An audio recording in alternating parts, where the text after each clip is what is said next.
Hi, this is Scott Garibay, and today we're going to talk about Dungeons & Dragons, and I'm going to give you my review for Smosh Dungeons & Dragons Episode 1. So I'm not going to bury the lead even one bit. I'm going to give it to you straight right now. 4 out of 5 stars. Absolutely fantastic. Here is what I am very, very impressed with.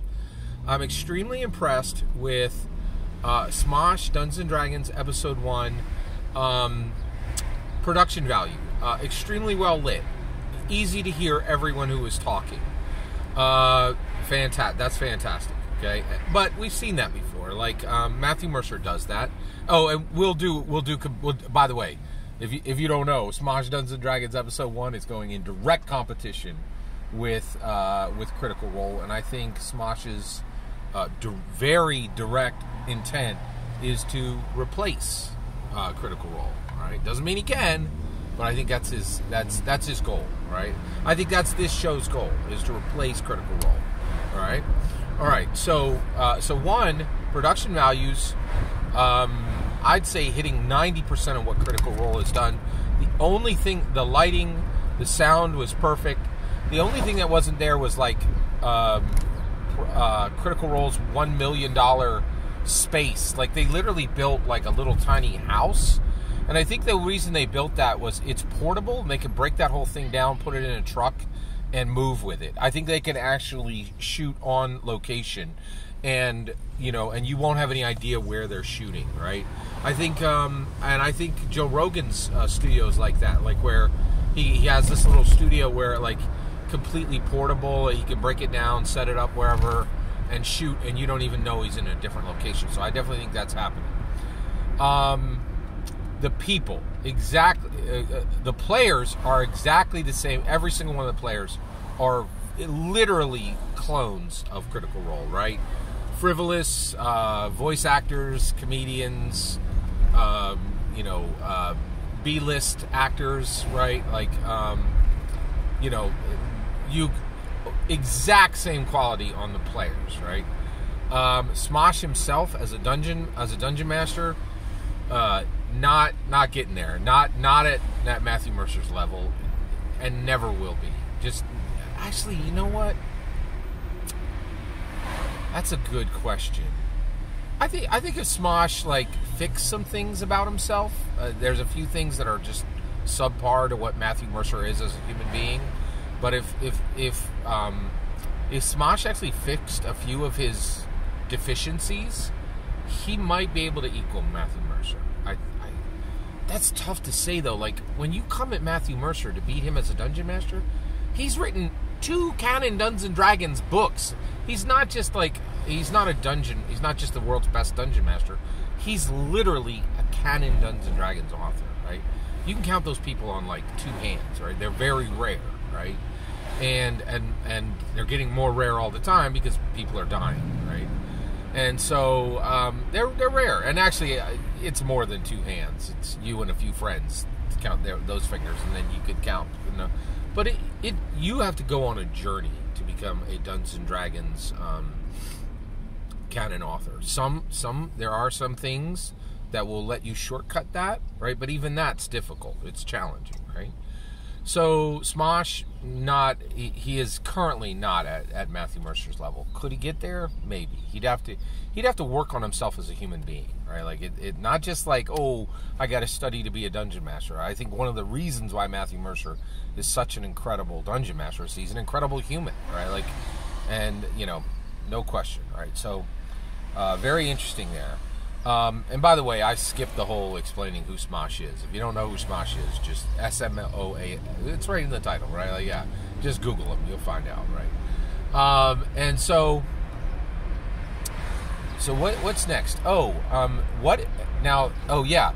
So equal quality on players. The players sitting at Smosh's table are 100% equal quality to what Matthew Mercer has. And the reason why is Matthew Mercer never went and got a good player, ever. Not once, right? He just played with his friends, kept playing with his friends, and then hired voice actors. I don't think player quality was ever a thought in Matthew Mercer's mind, and never will be, right? Like, And that's a really good, now that I'm comparing, why does Matthew Mercer's, and that's the other thing. Don't pretend for a second, right? If you do an actual play, the bar is Mercer. Don't even pretend it's anything else, right? No one has done half of what Mercer's accomplished. I heard somebody recently saying, this person was competing with no one but themselves. And that's Mercer right now. Mercer has no peers in what he's doing, right? So there are a few things that they did better, that Smosh's Dungeons & Dragons Episode 1 did better. And this is the number one thing I love about it. I'll bet you can guess. It was 1 hour long. 1 hour long. And in 1 hour, okay, the player characters met, they formed their team, they were quested, they completed their quest, except for the final handover to the recipient of the item that they were delivering. So literally 95% of a quest was completed in 1 hour. 1 hour. That is amazing. Right? That is amazeballs. I mean, that is amazeballs. And boy, you want to hear catnip for Scott Garibay? Dungeons & Dragons in an hour, right? I run it, I love it, and I love that Smosh is like, you don't need to run, you don't need 4 hours to do this right? And I thought it was really tremendous, and I think this is going to be a lot more accessible. Here's what so here's the other one. From everything I've heard, view count is going down on Critical Role. So Mighty 9 has a downslope on the number of people who are watching. Even on a downslope, they're still ahead of whoever's farthest from, whoever's closest to them. But Smosh did Smosh D&D. And the campaign is called Sword AF, right? And he put out one episode, and in one episode, right, he got, in 2 days, he got 500,000 views. In 2 days, he got 500,000 views. In 2 days, he got 500,000 views. That's some juice. That's some momentum, right? And I think that's also like a good starting point, and it can be improved on, right? So, good momentum on viewership, good momentum on engagement, extremely impressive, just overall impressive. So I was very, very impressed with those numbers, right? Put 1 hour Dungeons & Dragons, 95% of an entire adventure told in 1 hour. So that's everything I liked. I liked a lot about this. And overall, 4 out of 5 stars, and I will absolutely watch the next episode, right? Now, to be clear, I'm also very much looking forward for Candela Obscura episode 2 to drop as well. But I will tell you right now, having seen that Smosh as a Dungeon Master can tell a story in 1 hour, I'm not going to be as hot watching Matthew Mercer take his time and take 3 hours to tell a story with no more action, no more characterization, no more real momentum than what I saw here, right? So that's an issue, right? But what were some things I didn't like about it? Well, I think most of the problems I didn't like about Smosh Dungeons & Dragons are exactly the same problems I have with Critical Role. So, until I say so, every problem I describe in Smosh's show, you're seeing exactly the same thing on Critical Role. The biggest one is the players, right? It's just bad, right? Like, whenever anybody spins up these Dungeons & Dragons actual plays, no one ever gets any good players because there are no good players, right? Like, and I think the reason why is if you're actually, there is not a discipline for playing well in Dungeons & Dragons at this point. Who's the best player in the world? Who knows? Who cares, right? Like, because the energy is so low across the board, and it's a tenth of what even the best Dungeon Masters are putting out, right? And I will tell you right now, it's going to take Squire energy, right? Like, because I think if you get really serious into Dungeons & Dragons, it's kind of like, well, why don't you just become a Dungeon Master, right? And there isn't anybody who's like, I'm not a Dungeon Master. I'm a player, and I'm going to master play. And here's my channel that has 100, 200, 300 videos telling you how to play and never mentioning Dungeon Mastering, right?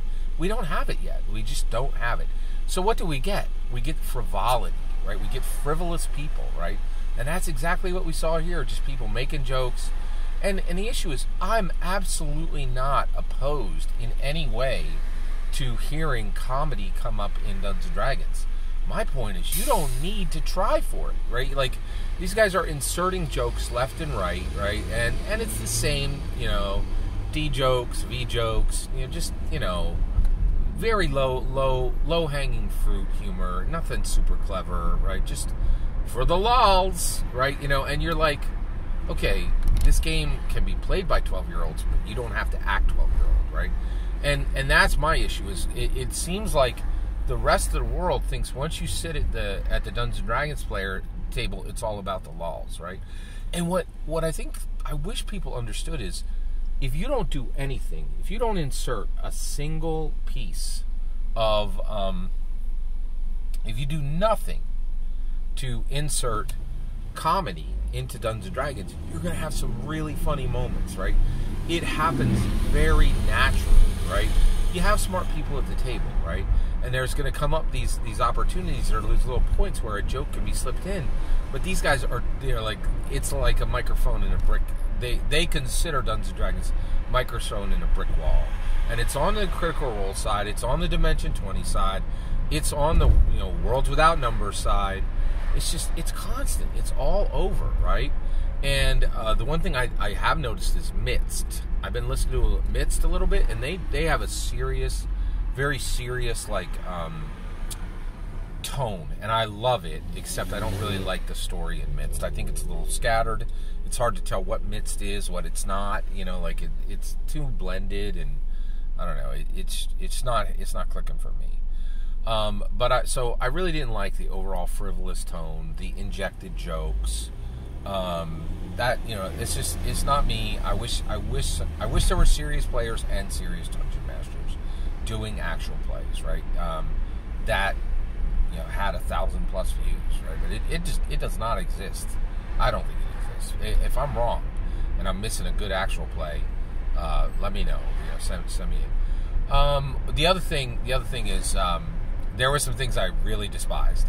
I'll tell you right now, if you start an actual play and you start your adventure in a tavern, shame on you, and shame on Smosh, right? And one of the players even like, oh, we're starting in a tavern, and Smosh was like, well, you have to. No, you absolutely do not have to. In fact, you can just say this is a tired trope, and you should and no one should ever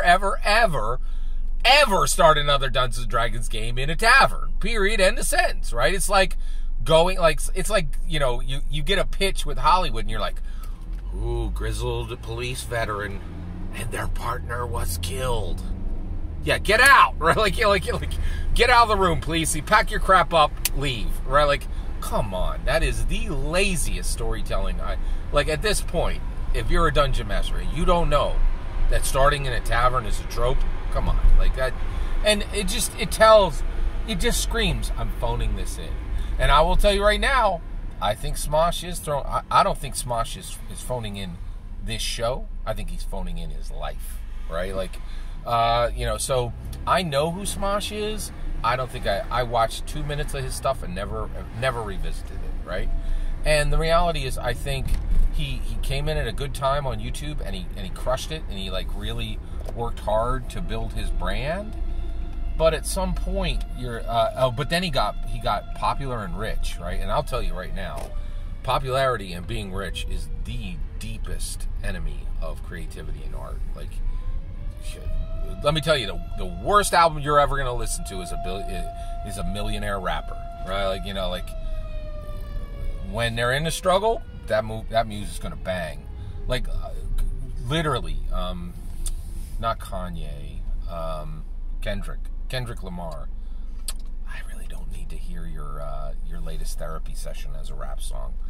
No, you know, like, it's bad. So I think Smosh is struggling overall. Like, he had massive success, and I think he chose to do one thing with it, which is what a lot of people choose to do when they get popular and famous. And it's hard to do anything else, and he's going to have to escape that if he's going to have to create some real art. Love the length. Love the production values. very impressed overall.